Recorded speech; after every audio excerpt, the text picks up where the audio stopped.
প্রথমত আপনাদের অনেক অনেক ধন্যবাদ, কৃতজ্ঞতা এই রোজার মাসে কষ্ট করে আসার জন্য। এখানে যারা যারা এসেছেন আমি বিশ্বাস করি প্রত্যেকটা মানুষ আসলে দমের সাথে একাত্ম এবং দমের প্রতি শুভকামনা সবার আছে।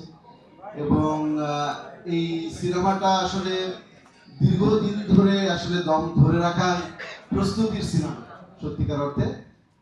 এবং এটার দম কতদূর এটা ঈদের দিন থেকে সিনেমা হলে আসবে, তারপরে দেখা যাবে। আমি আসলে আমার ছোট্ট করে অনুভূতিটা বলতে চাই যে এটা ইনিশিয়েশনটা কিভাবে হলো। একদমই শুরুর গল্প যদি বলি, সেটা হচ্ছে যে আমি প্রতিবার ঈদ করতে আমার গ্রামের বাড়ি যাই, আমার আব্বা আম্মা ওখানে থাকেন।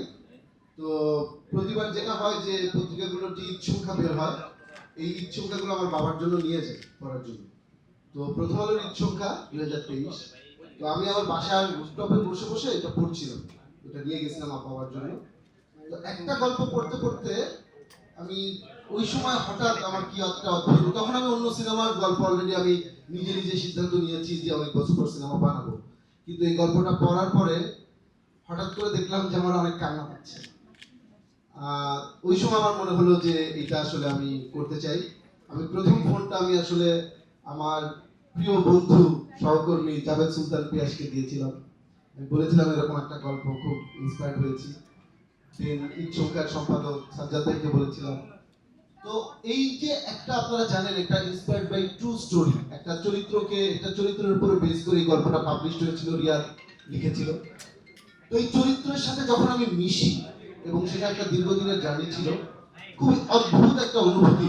মানে এটা আমার নিজের ইন্সপিরেশনের জন্য। মানুষের জীবনে অনেক ঝড়ঝাপটা আসে, আমরা জানি মানুষ অনেক প্রতিকূল পরিস্থিতির মধ্যে পড়ে, কিন্তু একটা মানুষের মানসিক শক্তি কত বিচিত্র এবং কত স্ট্রং হতে পারে, কত দমদার হতে পারে যে সেখান থেকে আসলে মানুষ বেঁচে ফিরে।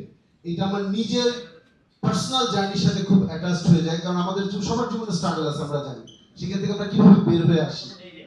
তো উনার সাথে আমার বাসায় আমরা দীর্ঘদিন আলাপ করেছি। উনি যখন আমাকে সামনাসামনি গল্প বলছিলেন তখন বারবার উনি কাঁদছিলেন এবং গল্প বলছিলেন, এবং ওই সময়টা আমার জন্য আমার বারবার মনে পড়ে, যতবার স্ক্রিপ্ট নিয়ে কাজ করেছি ততবার এটা মনে পড়ে। এরপরে সত্যিকার অর্থে খুবই অদ্ভুত বিষয়, উনি একটা ডায়েরি গিফট করেন। উনার ওইখান থেকে আসলে এই ডায়েরিটা একটা বড় সূত্রপাত। এই ডায়েরির ভিতরে অনেক কিছু লেখা থাকে, সেটা সবকিছু ডেফিনেটলি ফিল্মে আসবে না, কারণ আমরা আসলে ইন্সপায়ার্ড হয়ে একটা চলচ্চিত্রের গল্প লিখি। কিন্তু এটা যে মূল বক্তব্য ওই ডায়েরির ভিতরে, হয়তো ডায়েরি কোনোদিন পাবলিশ হবে, উনি যদি অনুমতি দেন বই আকারে পাবলিশ হবে, আপনারা দেখবেন। এটা অসাধারণ একটা ডায়েরি, অসাধারণ। এটা আমি সারা জীবন মনে রাখবো, ডায়েরিটা এখন আমার সংগ্রহে আছে। এরপরে তো আসলে একটা সিনেমা ভাবলে হয় না, সিনেমা বানাতে হয়, অর্থরঙ্গি করতে হয়, সাপোর্ট লাগে। তো আপনারা জানেন আলফাই, এসবিএফ এবং চরকির কোলাবোরেশন অনেক সাকসেসফুল ফিল্ম বিগত কয়েক বছরে দেখেছেন আপনারা।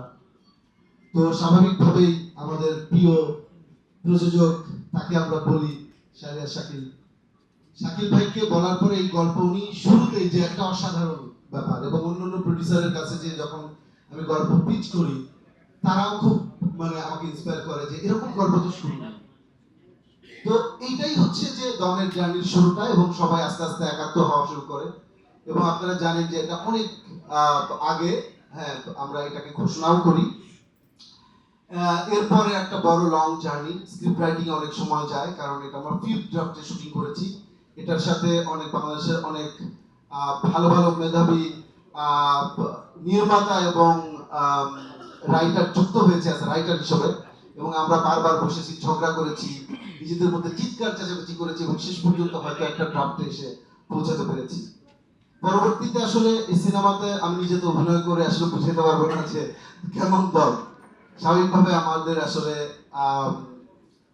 অ্যাক্টর অ্যাক্ট্রেস লাগবে, এবং সেটাই সবচেয়ে বড় চ্যালেঞ্জিং জায়গা ছিল সত্যিকার অর্থে, যে এরকম একটা জার্নি কারা কারা আসলে এই জার্নির মধ্যে এই দমটা ধরে রাখতে পারবে।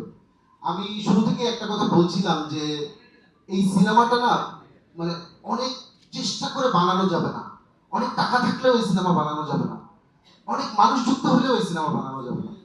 এই সিনেমাটা না হয়ে উঠতে হবে, মানে খুবই ন্যাচারালি এটা গ্রো করতে হবে। একটা জিনিস প্রকৃতিগতভাবে কিভাবে হয়ে ওঠে, হয়ে ওঠে সবার ভালোবাসায়। তো এই সিনেমায় যারা পাত্রপাত্রী, যারা টেকনিশিয়ান, প্রত্যেকটা মানুষ যদি পরিপূর্ণ ভালোবাসা না দেয় এই সিনেমা হবে না। এই বিশ্বাসটা আমার সবসময় ছিল এবং এটা এক ধরনের ভয়ও। এবং পরবর্তীতে আপনারা জানেন যে অভিনেতা অভিনেত্রী এটার মধ্যে যুক্ত হয়েছেন, এখানে আছেন। এদের গল্প আমি একটু একটু করে বলেছি, আসলে গল্পের কিছুই বলি নাই। সিনেমাটা রিলিজ হলে গল্প বলা শুরু করবো আমি একটা একটা করে, এবং সেই গল্পগুলো অসাধারণ গল্প। এবং এই প্রত্যেকটা গল্প আমার নিজের জন্য অনেক ইন্সপিরেশনের, যে নিশো কিভাবে কি প্রতিকূল অবস্থায় শুটিং করেছে, পূজা ব্রিদিং মানে প্রবলেম থাকা অবস্থায় কত বড় হাইটে চেয়ে নিজের জীবনের রিস্ক নিয়ে কাজ করেছে। নিশো অসুস্থ হয়েছে দুর্গম লোকেশনে, মেডিকেল সাপোর্ট নেই, তারপরেও কিভাবে কাজ করেছে। চঞ্চল ভাই এই শীতের মধ্যে কিভাবে কাজ করেছে, এবং বাংলাদেশে যে টিমটা এসে কাজ করে সেটাও কত চ্যালেঞ্জিং জার্নি ছিল প্রত্যেকটা মানুষ।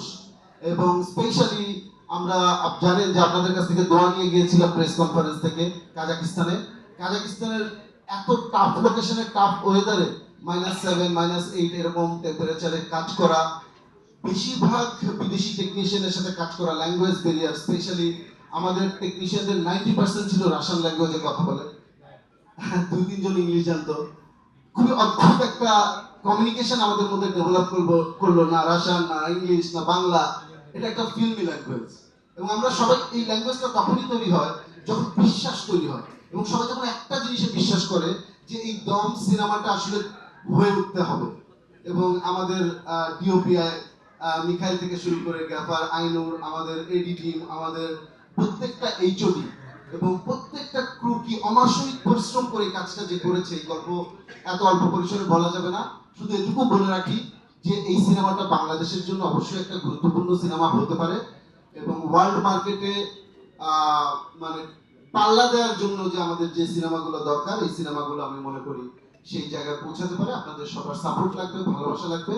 আমি প্রত্যেকের প্রতি কৃতজ্ঞ এবং সবার প্রতি আমার ভালোবাসা। Thank you.